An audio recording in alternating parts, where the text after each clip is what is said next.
다시 한번 말씀 읽도록 하겠습니다. 13절부터 17절까지 말씀인데요. 제가 다시 한번 읽어 드리도록 하겠습니다. 내용 잘 집중해 주시면 감사하겠습니다. 인간의 모든 제도를 주를 위하여 순종하되 혹은 위에 있는 왕이나 혹은 그가 악행하는 자를 징벌하고 선행하는 자를 포상하기 위하여 보낸 총독에게 하라. 곧 선행으로 어리석은 사람들의 무식한 말을 막으시는 것이라. 너희는 자유가 있으나 그 자유로 악을 가리는 데 쓰지 말고 오직 하나님의 종과 같이 하라. 무사람을 공경하며 형제를 사랑하며 하나님을 두려워하며 왕을 존대하라. 아멘. 네. 이거 제 느낌이겠지만 어느 때보다도 이렇게 약간 분위기가 많이 다운되어 있는 것 같네요. 그죠? 그래서 제가 이 분위기를 밝게 바꿀 수는 없고 그냥 말씀에 쭉 나아가겠습니다. 아마도 지치실 수 있으나 하나님의 은혜를 구해봅니다. 계속해서 베드로전서 말씀을 살펴보고 있는데요. 이 베드로전서에서 우리에 대한 정체성을 나그네로 계속 규정을 하고 있습니다. 여러분이 계속 살펴보고 있는 거죠. 이 땅의 가치로, 이 땅의 결과물들로 우리의 삶을 규정할 수 없는 하나님의 가치와 방식에 따라 살아가는 무리들, 이런 나그네로서 우리가 선택받았고 그 부르심으로서 걷고 있다는 것에 대해서 계속 살펴보고 있으며, 이러한 나그네가 거류민, 집을 떠나 방황하는 자, 그러기에 우리의 소유로, 우리가 머문 환경으로, 우리가 갖춘 것으로 우리가 평가되지 않는, 하나님으로부터의 평가를 받아 하늘로 걸어가는, 우리의 본향으로 걸어가는 삶으로 우리가 살아가고 있다는 것을 계속 확인하고 있죠. 이런 나그네와 거류민으로서 존재하는 우리가 하나님 앞에 어떠한 사람으로 지금 다시 한번 소속되냐면, 우리가 택한 족속으로, 왕같은 제사장으로, 거룩한 나라로, 소유된 백성으로 하나님께 다시 한번 정체성을 부여받고 있습니다. 이 사회의 가치로는 아무런 자랑거리, 이 사회의 가치로는 아무런 그 부러움거리가 되지 아니하지만, 하나님께 속한 우리는 예전의 백성이 아니었지만 이제 하나님의 백성된 자로서, 예전에는 하나님의 국률하심을 입지 못했지만 이제는 하나님의 국률하심을 입은 자로서 그런 하나님의 사람으로 살아가고 있다 이거죠. 이런 하나님의 사람으로 살아가는 우리의 삶이 우리의 모임 가운데 규정되지 않는다는 것을 계속적으로 이 본문 말씀 전후로 살펴보고 있습니다. 우리가 하나님의 백성으로서, 왕같은 제사장으로서, 거룩한 나라로서, 그의 소유된 백성으로서 정체성을 부여받고 있는데, 이런 정체성을 부여받는 것이 우리들끼리의 모임 속에서, 즉 이 교회 안의 영역 속에서만 확인되고 그걸로 위로받고 그저 그것만 향하여서 나아가는 사람이 아니라, 교회를 떠나는 그 밖의 영역 가운데서도 우리가 어떠한 사람으로 살아가야 하는지를 지금 베드로전서는 계속해서 얘기를 하고 있는 겁니다. 그래서 베드로전서 오늘 본문 위에는 이렇게 얘기하고 있죠. 제가 한번 살펴볼까요? 11절 12절 제가 한번 읽겠습니다. 사랑하는 자들아, 거류민과 나그네 같은 너희를 권하노니 영혼을 거슬러 싸우는 육체의 정욕을 제어하라. 너희가 이방인 중에서 행실을 선하게 가져 너희를 악행한다고 비방하는 자들로 하여금 너희 선한 일을 보고 오시는 날에 하나님께 영광을 돌리게 하려 함이라.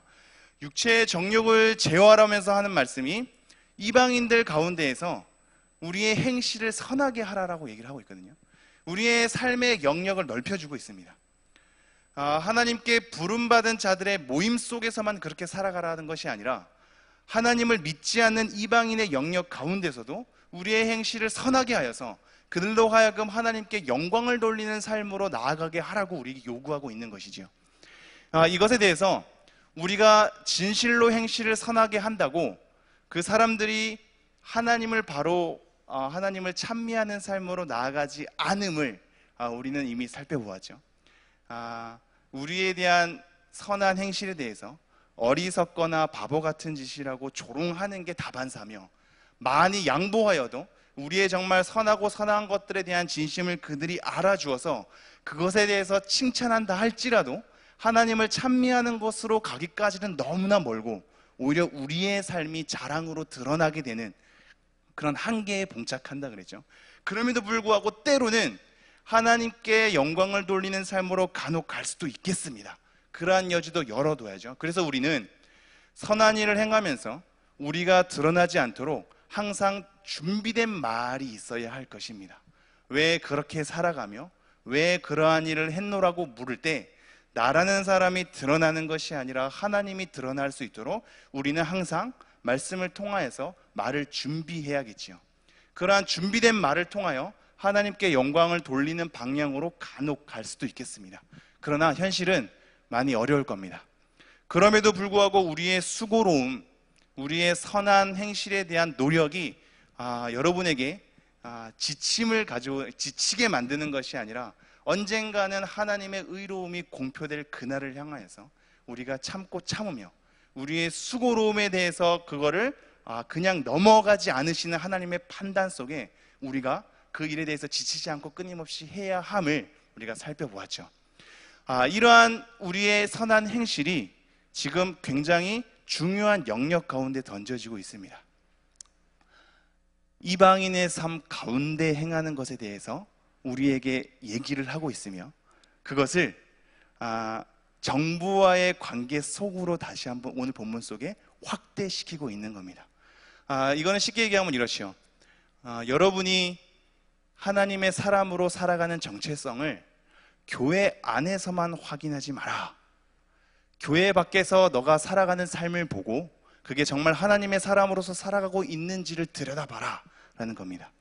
여러분 어떠십니까? 이 교회에 나오기 이전에 여러분의 삶을 한번 돌아보십시오.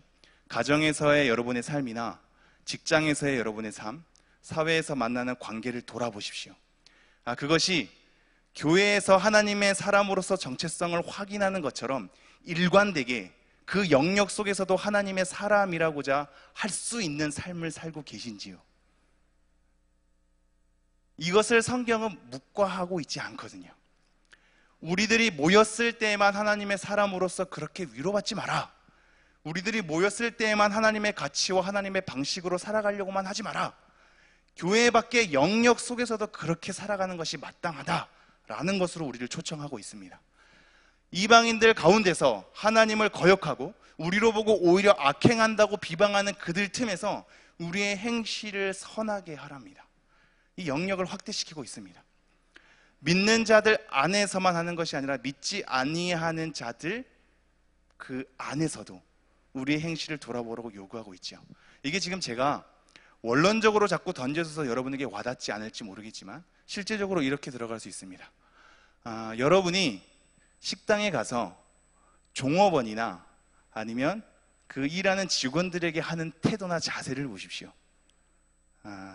내가 마땅한 돈을 지불하기에 그 돈에 맞는 서비스를 받아야 될 마땅한 그 권한이 나에게 있다라는 논리 속에 마땅한 서비스가 오지 않으면 오게 되는 짜증과 그들을 하대하는 것과 함부로 대하는 것과 경홀히 여기는 것은 사실 그리스도인으로서 그 사회 영역 가운데 옳지 않은 행위입니다. 어떠한 일에 있어서 분노하고 짜증내고 소리쳐야만 우리의 요구를 들어주는 그 사회 시스템 안에서 계속적으로 그렇게 가는 것은 사실상 그리스도인으로서 옳지 않은 행위입니다. 우리가 사업을 하거나 회사에서 여러 가지 일을 담당하게 될 때 편법을 작용하거나 불법으로서 돈을 많이 벌게 되는 경우가 하나님께 영광을 돌리는 식으로 간증되어서는 아니 됩니다. 저는 그러한 삶을 많이 보아왔습니다. 사회생활에서 어떠한 삶으로 하나님 말씀에 따라 적용하는지에 대한 전혀 검토 없이 결과적으로 그 일에 대해서 사업이 번성되었고 직장에 대해서 뭔가 성공을 가져다 주었을 때 이것이 하나님께서 주신 복이다라는 것으로 간증하는 형태들을 많이 보아왔습니다. 그것이 정말 과연 그럴까요? 만약에 그들의 직장의 삶이 직원들을 하대하거나 그들에 대한 노동의 가치를 정당한 임금으로 지불하지 않거나 마땅한 그 법대로 해야 되는데 편법이나 불법으로 작용하거나 하는 상황 속에서 우리가 수익을 얻게 된 것이라면 그것이 과연 하나님이 주신 복의 결과물일런지요? 그것을 생각해 봐야 되지 않겠습니까? 간증은 우리가 살아온 결과물로만 하는 것이 아닙니다.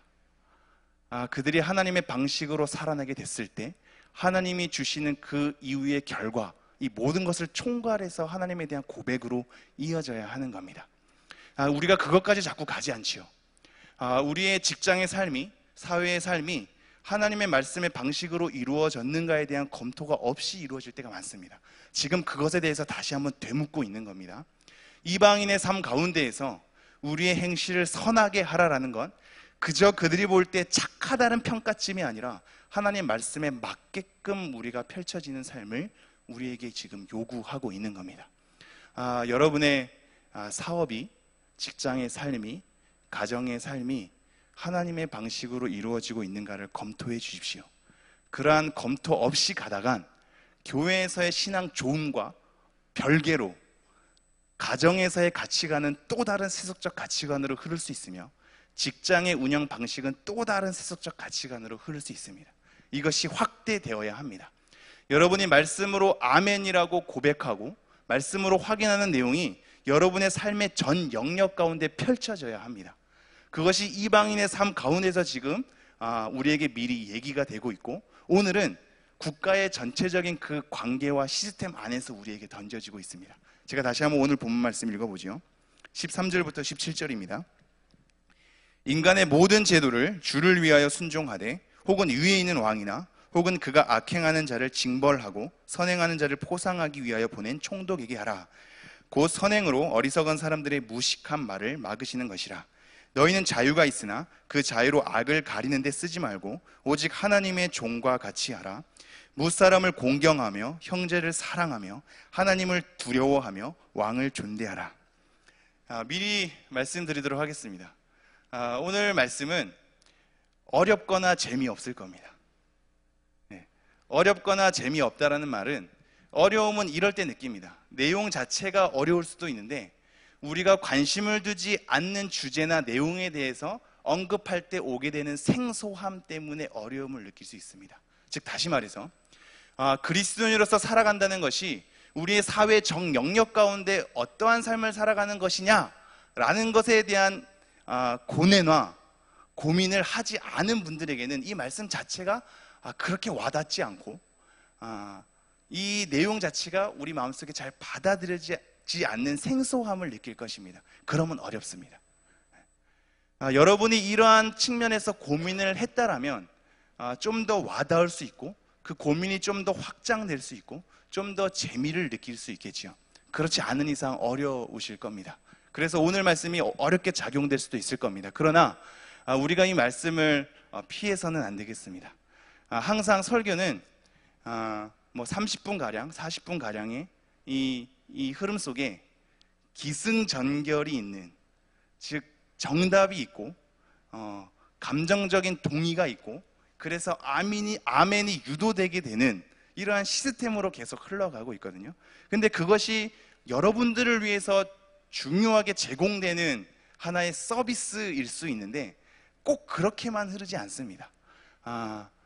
말씀이 여러분의 공감대를 형성하거나 여러분이 어떻게 살아야 하는지의 구체적인 방법만으로만 실려 있지 않습니다. 하나님을 아는 것이나 하나님의 방식을 이해하는 하나님에 대한 지식으로도 가득 차 있습니다.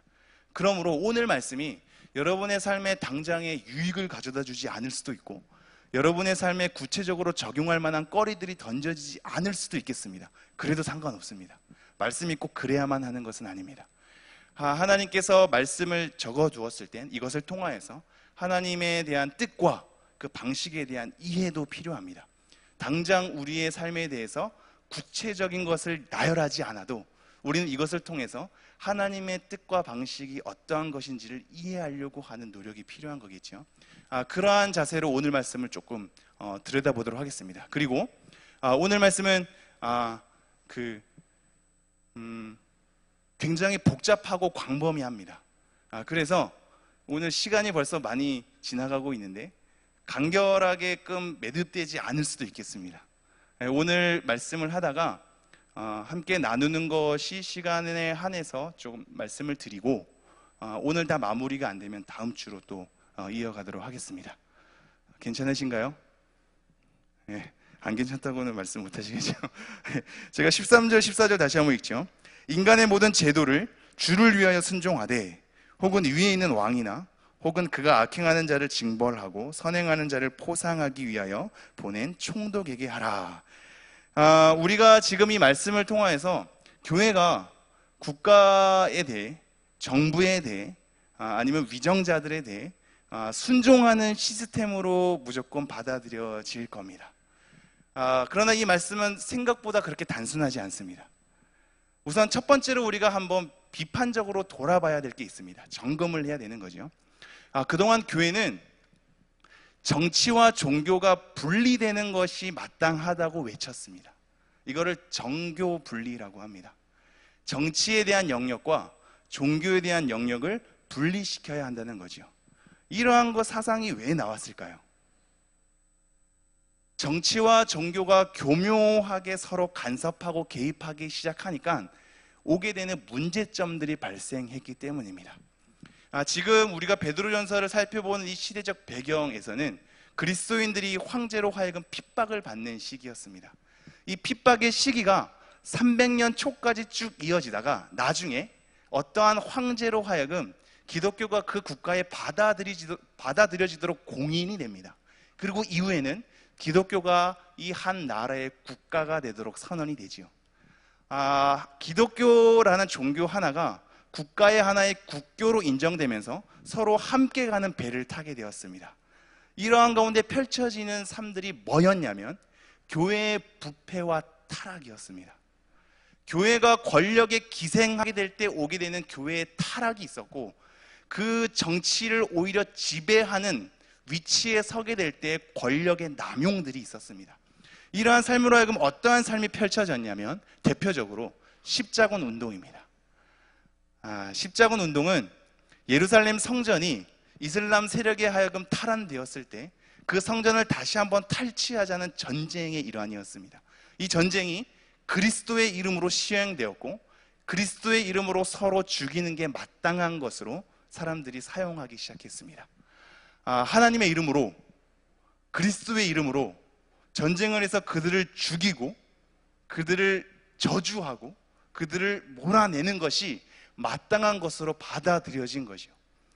교회의 어떤 가르침이 국가 권력과 같이 가게 됐을 때 오게 되는 문제점들이 바로 이런 거였습니다.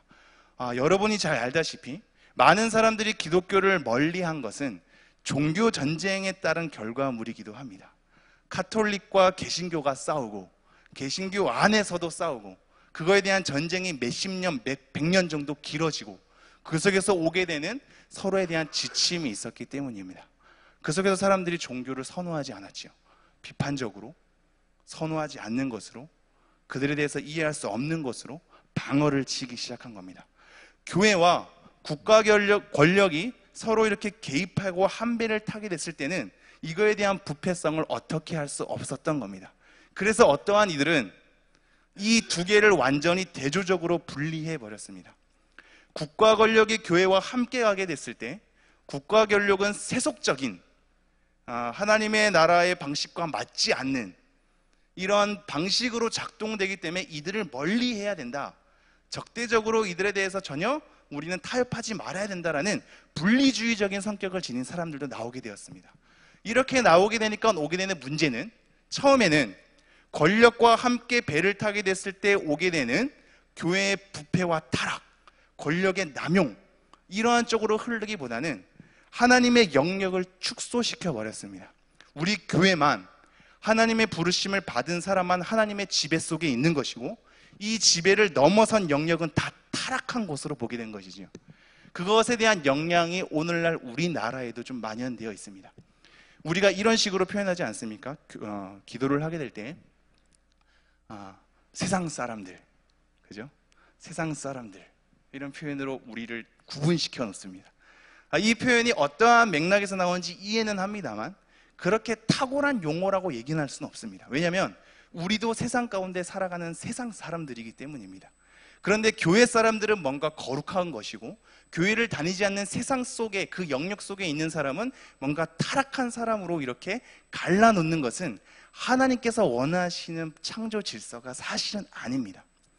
우리가 지금 오늘 말씀을 통해서 어떤 국가 권력이나 정보에 대해서 순응하는 태도로 가라는 것은 하나님에 대한 주권에 따른 태도입니다. 즉, 하나님의 지배와 주권이 교회에만 있는 것이 아니라 신자라고 부름을 받은 그런 사람들, 믿는 그리스도인들 안에서만 이루어지는 것이 아니라 이 밖의 세속적인 영역이라고 하는 그들까지도 하나님께서 창조한 창조의 결과물이기 때문에 그들 가운데도 하나님의 지배와 섭리가 있다. 그러므로 우리는 교회 안에서나 교회 밖에서나 전체적으로 다스리는 하나님 다스리심 속에 있어야 한다라는 가르침 속에서 우리가 파악할 수 있는 내용입니다.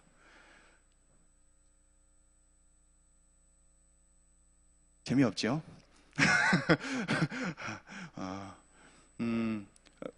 재미없지만 제가 이 어려움을 감수해야겠습니다. 한 번은 이 본문을 통해서 우리가 짚고 넘어가야 될 문제이기 때문입니다. 그래서 이러한 흐름 때문에 교회와 국가의 관계가 어떻게 설정되어야 하느냐를 많은 사람들이 외치기 시작했습니다. 특별히 종교개혁자들부터 수많은 사람들이 외치기 시작했는데 그것을 다 알아볼 필요는 없습니다. 왜냐하면 그때 시대의 교회와 사회의 관계와 우리 시대의 교회와 사회의 관계가 많이 다르기 때문입니다. 그들의 원리를 우리가 사실 배워야 할 건 있지만 그들의 적용점 자체를 이 시대에 끌어오는 것은 사실 그렇게 합리적이진 않습니다. 그래서 오늘날 우리 시대에 맞게 여러 가지 것들을 검토를 해야겠습니다. 그러나 그 검토하기 전에 우리의 삶을 한번 돌이켜보죠. 이게 중요하기 때문입니다. 여러분, 지금 인간이 만들어 놓은 제도, 인간의 제도에 대해서 순종하라 하면서 왕이나 총독에 대해서 얘기를 하게 되죠. 이거는 정부와 교회의 관계에 대해서 피할 수 없는 문제이기도 합니다. 이 부분에 대해서 교회가 우선 정직해야 합니다. 정직한 것은 뭐냐면 우리가 함께 권력과 배를 타게 됐을 때 오게 되는 교회의 부패와 그리고 그들을 대적하는 것으로 하나님의 주권을 축소시키는 거 하지 말고 우리가 정치와 종교는 따로따로 분리해가지고 나름대로 우리의 길들을 걷자라고 하는 이 흐름이 사실상 우리의 삶에서 정직하게 나오지도 않았거니와 그것 자체가 성경적인 요구는 아닙니다. 이거 하나를 정리해야 됩니다.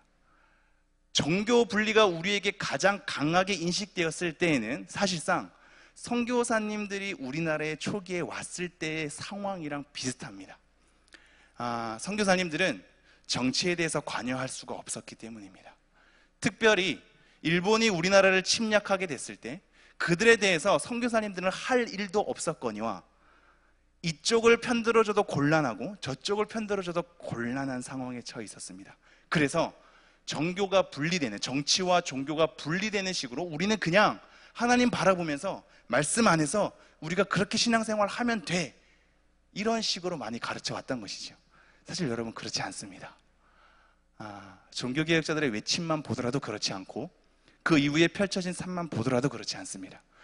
정치와 종교가 분리되는 것이 가르치는 흐름의 맥락은 종교 전쟁이나 아니면 특정 종교가 다른 타 종교를 자유를 침해하고 그들을 공격해서 전쟁을 일으켰을 때 아니면 국가 권력이 어떠한 하나의 종교에 힘을 실어줘서 서로 분열을 초래했을 때 더 이상 그렇게 간섭하지 마십시오.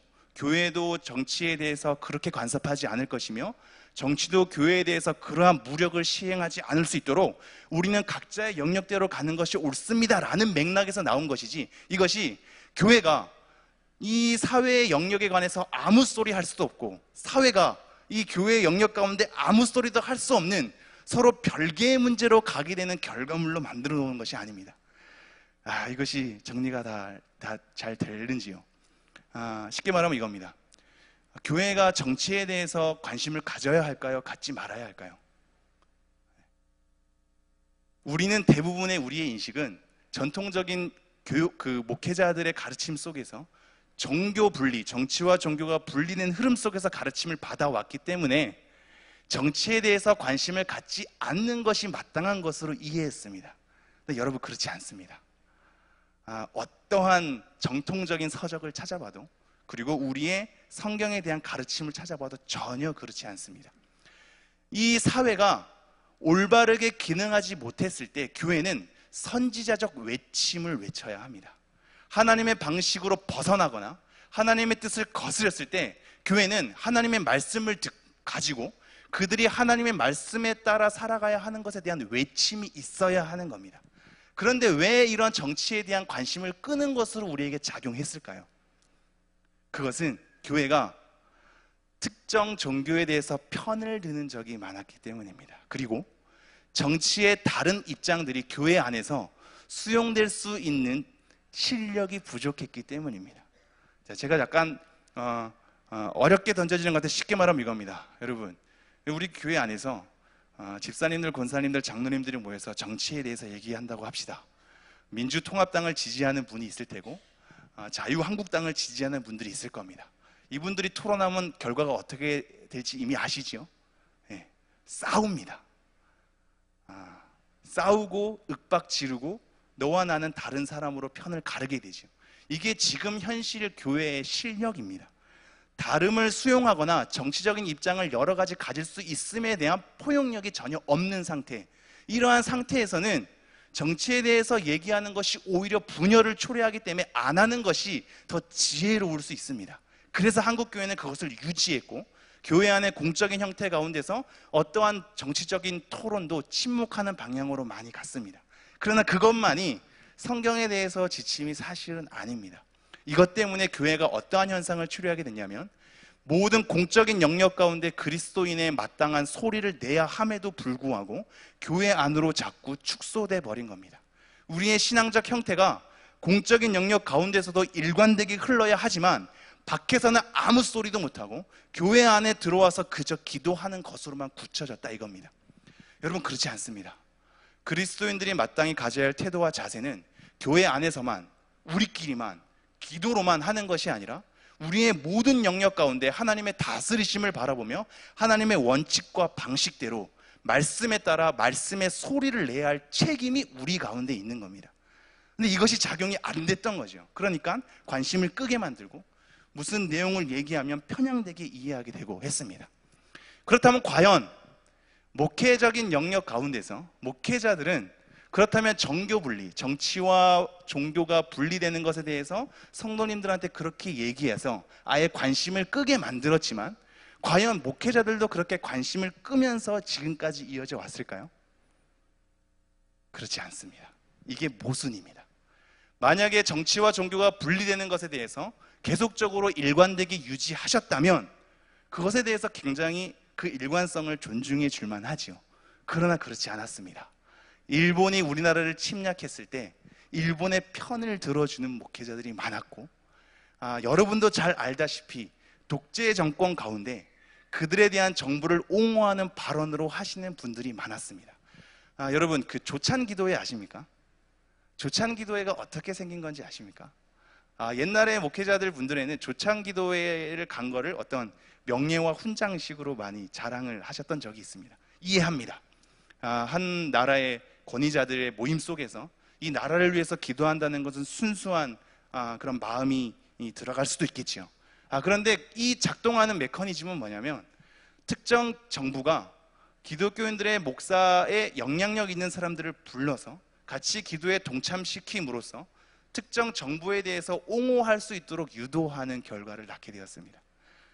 정치와 종교가 분리되는 어떠한 중립성을 지키는 게 아니라 오히려 그 정권을 옹호하는 쪽으로 갔죠. 내가 가서 기도했으니까, 그와 만났으니까, 악수 한번 했으니까, 담내로 시계 받았으니까, 이런 모든 것들이 그 특정 정부를 옹호하는 쪽으로 갔던 겁니다. 모순인 겁니다. 정말로 분리된 삶으로 살았으면 되는데 그렇지 않았던 거죠. 성도님들에게는 관심을 끄게 만들었을지언정 설교석상에서는 특정 정부를 옹호하는 발언으로 많이 갔던 거죠. 여러분, 그것은 잘못입니다. 목회자도 정치에 대해서 특정 입장을 들어 얘기할 수 있습니다. 그러나 설교석상에서 특정 정당을 지지하는 것이 하나님의 말씀에 맞는 것으로 둔갑시켜서 얘기하는 것은 차원이 다릅니다. 그것은 잘못된 겁니다. 보수 정권이나 진보 정권, 특정한 정당에 대해서 항상 옳은 것도 아니고 항상 틀린 것도 아닙니다. 우리 그리스도인들이 마땅히 해야 할 바는 특정 정당이 내세운 어떤 공약이나 원칙들이나 법칙들이 과연 하나님 말씀에 부합하는가에 대해서 양 정당에 대한 모든 것들을 검토해 볼 필요가 있는 겁니다. 무조건 어떤 정당이 옳은 것도 아니며 무조건 어떤 정당이 틀린 것도 아닌 겁니다. 모수는 또 이러한 쪽에서 흘러가는데요, 자기가 지지하는 어떤 정당이 여당으로서 정권을 갖게 됐을 때, 목회자가 지지하는 정당이 여당으로서 갖게 되면 그 정부에 대해서 비판하는 사람들은 약간 사탄적으로 이렇게 몰아갑니다. 이게 정치에서 종교심이 부여됐을 때 나타나는 무서운 현상인 거거든요. 자기가 지지하는, 그래서 하나님의 뜻에 맞는 것으로 설교가 가는데 선언되어지고, 그것을 반대하는 무리들은 하나님의 뜻이 아닌, 그래서 사탄적인 것으로 몰아세우는 거죠. 그런데 이거에 대한 모순이 어디서 발견되는지 아십니까? 본인이 지지하지 않는 정당이 여당으로서 정부가 될 때는 그들에 대한 모순은 하나님께서 보시기에 잘못된 거기 때문에 마땅한 비판을 해야 되는 것으로 또 작용합니다. 이게 모순인 겁니다. 지금 조상훈 목사가 도대체 무슨 큰일을 저지르는 거냐 이렇게 얘기할 수 있는데, 여러분 이거는 놀랄 일도 아니며 심각하게 여러분이 지금 설교 가운데 정치 얘기가 나오는 건 막 이것도 아닙니다. 여러분, 이게 정통 가운데 늘 얘기가 왔던 것이며 한국교회 가운데 정리가 돼야 될 부분인 겁니다. 정치와 종교가 분리되는 것이 우리의 사회 가운데 무관심으로 작용하는 이 현실을 극복해야 하며, 어떠한 특정 정당이 하나님의 지침에 맞는 것으로 설교 가운데 선포돼서 그렇게 여러분에게 강요되는 것 또한 잘못이고, 원하지 않는 정당이 정부가 됐을 때 무조건적으로 비판하는 것이 마땅한 것으로 가는 것 또한 잘못인 겁니다. 우리 가운데 여러 논의가 있을 수 있으며 모든 정당이 지지받을 수도 있고 비판받을 수도 있는 겁니다. 이 땅 가운데 보수 정권이라서 맞는 것도 아니고 진보 정권이라서 맞는 것도 아닙니다. 반대로 보수 정권이라서 틀린 것도 아니고 진보 정권이라서 틀린 것도 아닙니다. 그리스도인들이 가져야 할 태도는 하나님의 말씀을 기준으로 그들이 바른 것을 말했는지 바르지 않는 것을 말했는지에 대한 확인과 검토가 있어야 될 것이며, 그리스도인으로서 말씀을 가지고 그들에게 우리의 선지자적인 선포를 해야 할 마땅할 책임이 있는 겁니다. 여러분, 무관심으로 가지 마십시오.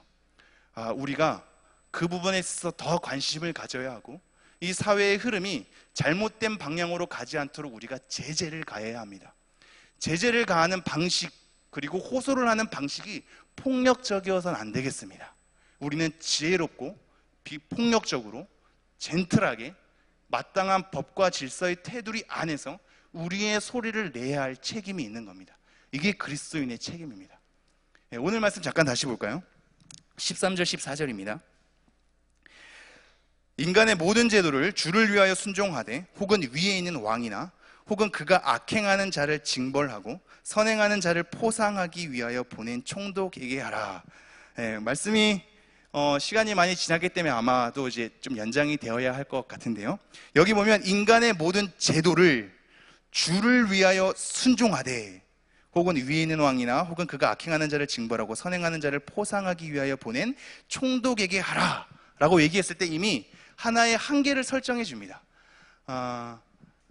선을 행했을 때 포상하고 악을 행했을 때 징벌을 가하는 어떤 정부 기관에 해야 될 역할을 우리에게 얘기를 하고 있죠.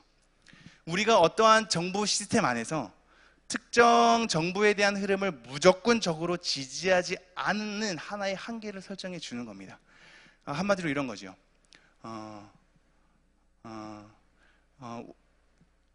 정부에서 어떠한 일들을 시행했을 때 기독교인들이 불만이나 불평을 하지 말고 무조건 그들을 위해서 기도하며 그 정부의 시스템에서 따라야 한다 라는 것을 얘기하고 있지 않습니다.